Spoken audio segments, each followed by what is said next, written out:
잉글랜드 웨스트 미들랜드의 유서 깊은 산업도시 울버햄튼에는 전통적인 잉글랜드 축구의 색채가 강했던 이 도시의 홈구장인 몰리뉴 스타디움은 지난 10년 사이 아주 기이한 풍경으로 변모했습니다.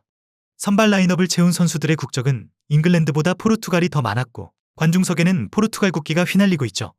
오늘 영상에서는 프리미어리그 클럽 울버햄튼이 어떻게 슈퍼에이전트의 거점이 되었는지, 그리고 그 포르투갈 커넥션의 실체에 대해 알아보겠습니다. 그럼 지금 바로 시작합니다. 울버햄튼 원더러스의 드라마틱한 변신은 2016년 여름에 구단의 주인이 바뀌면서 시작되었습니다. 당시 잉글랜드 2부 리그 중하위권을 전전하던 이 낡은 클럽을 인수한 것은 중국의 거대 복합기업 푸싱그룹이었습니다. 인수 금액은 약 4,500만 파운드로 막대한 자금력을 갖춘 푸싱그룹의 목표는 명확했는데 최대한 빨리 프리미어리그로 승격하고 구단의 가치를 높이는 것이었습니다. 하지만 그들에게는 치명적인 약점이 있었는데 자본은 있었지만 유럽 축구계 내부의 네트워크와 전문적인 구단 운영 노하우가 전무하다는 것이었습니다. 이 빈틈을 메우기 위해 푸싱그룹이 손을 잡은 파트너가 바로 조르제 멘데스였는데 이들의 만남은 우연이 아니었습니다. 푸싱그룹의 자회사인 푸이는 이미 2015년에 멘데스가 소유한 에이전시 회사 제스티푸테의 지분 20%를 인수하는 전략적 제휴를 맺은 상태였기에, 즉 울버햄튼 인수 프로젝트는 시작부터 중국 자본과 멘데스 에이전시가 기획한 공동 비즈니스 프로젝트였던 것입니다. 푸싱그룹은 제프 씨를 회장으로 앉혔지만 선수 영입과 감독 선임이라는 구단 운영의 핵심 권한은 사실상 외부인인 멘데스에게 이양되었습니다. 바로 이 지점에서 현대 축구 규정의 허점을 파고드는 회색지대가 형성되었는데, 피파와 잉글랜드 축구협회의 규정상에서는 선수의 이익을 대변하는 에이전트가 구단의 운영에 직접 개입하거나 지분을 소유하는 것은 엄격히 금지된 이해상충 행위입니다. 에이전트는 선수의 몸값을 높이려 하고 구단은 낮추려 하는데 한 사람이 양쪽을 모두 대리하면 공정한 거래가 불가능하기 때문입니다. 하지만 울버햄튼과 멘데스는 이 규정을 교묘하게 피해갔는데 멘데스는 울버햄튼의 이사나 단장 같은 공식 직함을 단 한 번도 맡지 않았습니다. 그는 서류상으로는 구단과 아무런 법적 고용관계가 없는 단순한 고문이었고 친구로서 조언을 해줄 뿐이라는 그들의 논리 앞에 규제기관은 명확한 제재를 가할 수 없었습니다. 결국 울버햄튼은 겉으로는 중국 기업의 소유였지만 그 내부의 소프트웨어는 멘데스의 제스티푸테가 장악한 기형적인 구조로 재편되었죠. 2017년 여름 유럽 이적 시장에는 축구 역사상 가장 기이하고 설명하기 힘든 이적 뉴스가 타전되었는데, 포르투의 주장이자 챔스 역사상 최연소 주장 기록을 보유했던 당시 유럽 최고의 유망주 후백 네베스가 이적을 확정지은 것이었습니다. 행선지는 리버풀도 첼시도 아니었고 그는 잉글랜드 2부 리그에 머물던 울버햄튼으로 향했으며 이적료는 단 1,580만 파운드로, 이것은 마치 1부 리그의 MVP급 선수가 자발적으로 2부 리그로 내려간 것과 같은 상식적인 축구 시장의 논리로는 설명이 불가능한 사건이었죠. 이 불가능한 이적이 가능했던 이유 단 하나는 후백 네베스의 에이전트가 조르제 멘데스였기 때문입니다. 멘데스는 자신의 전략적 파트너인 울버햄튼의 승격을 위해 자신의 고객 중 가장 확실한 카드를 2부 리그로 내려보내는 파격적인 결단을 내린 것입니다. 그저 네베스뿐만이 아니었는데 멘데스는 자신의 1호 고객이자 친구인 누누 산토를 감독으로 앉혔고 아틀레티코 마드리드 소속이었던 유망주 디오고 조타와 주안 무티뉴 엘데르 코스타, 윌리 볼리 등 포르투갈 국가대표급 선수들을 울버햄튼으로 대거 이주시켰습니다. 결과는 압도적이었는데 17-18 시즌 울버햄튼은 승점 99점을 기록하며 챔피언십을 초토화시키고 프리미어리그로 승격했으며, 승격 이후에도 멘데스 매직은 계속되었습니다. 후이 파트리시우와 라울 히메네스 등 더 높은 레벨의 멘데스 고객들이 추가로 합류했고 울버햄튼은 승격 첫 해에 7위를 기록하며 유로파리그 티켓까지 따냈으며 이어진 시즌에는 유로파리그 8강까지 진출하며 구단 역사상 최고의 황금기를 맞이했습니다. 이 시기에 구단과 팬들은 에이전트 종속에 대한 우려보다는 눈앞의 성적에 환호했으며 이것은 완벽해 보이는 윈윈 거래였습니다.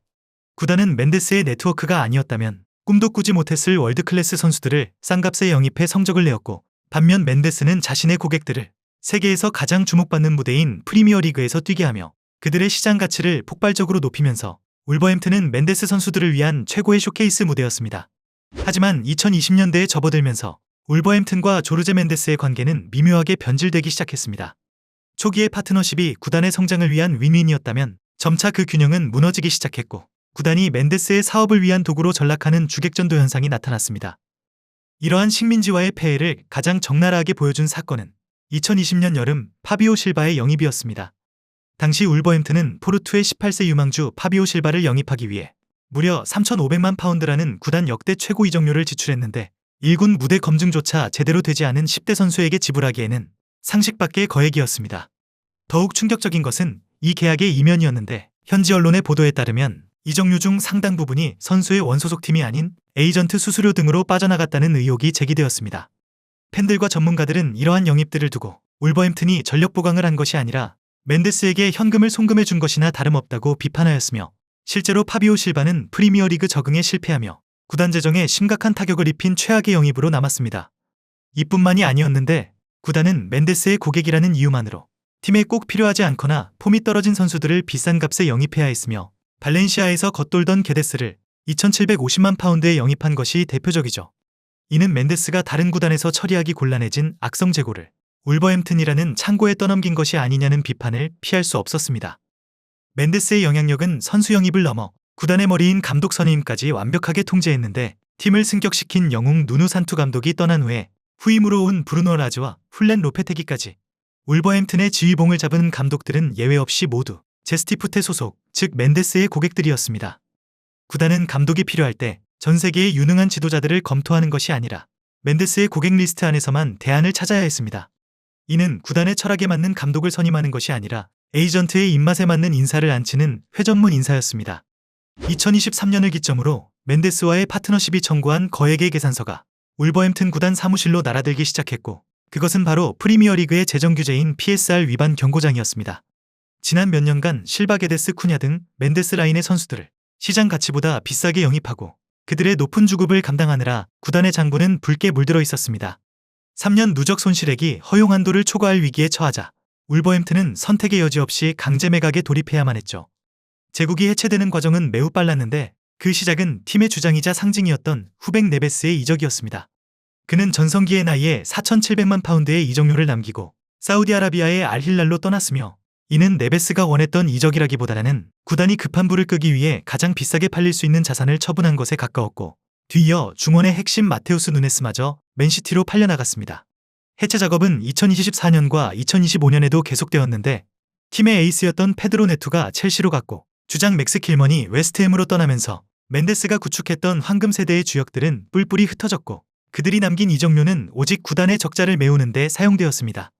여기서 멘데스 시스템의 무서운 아이러니를 목격하게 되는데 구단은 재정난 때문에 핵심 선수들을 팔아야 했지만 그들을 비싼 값에 팔아줄 능력이 있는 유일한 사람 역시 멘데스였습니다. 멘데스는 자신이 데려온 선수들을 다시 자신이 중개하여 다른 구단으로 이적시켰고 구단은 선수를 잃고 전력이 악화되었지만 멘데스는 영입과 방출로 양쪽에서 수수료를 챙기며 이익을 극대화했죠. 이러한 재정적 파탄은 필연적으로 탈멘데스의 흐름을 불러왔는데 2025년 현재 그들은 더 이상 포르투갈 선수들만 고집하지 않고 가성비 좋은 자국 선수들로 시선을 돌리며 멘데스 의존도를 줄이고 독자적인 스카우팅 시스템을 구축하려 애쓰고 있습니다. 이렇게 지금까지 울버햄튼과 조르제 멘데스의 관계에 대해 알아보았는데 울버햄튼의 지난 10년은 마치 괴테의 희곡 파우스트를 연상케 하는데 그들은 악마에게 영혼을 담보로 잡히는 대신에 젊음과 성공을 얻고자 했습니다. 하지만 그 화려함의 대가는 결국 감당할 수 없는 청구서를 받아들여야 했습니다. 그럼 이번 영상은 여기서 마치며 지금까지 에띵이었습니다.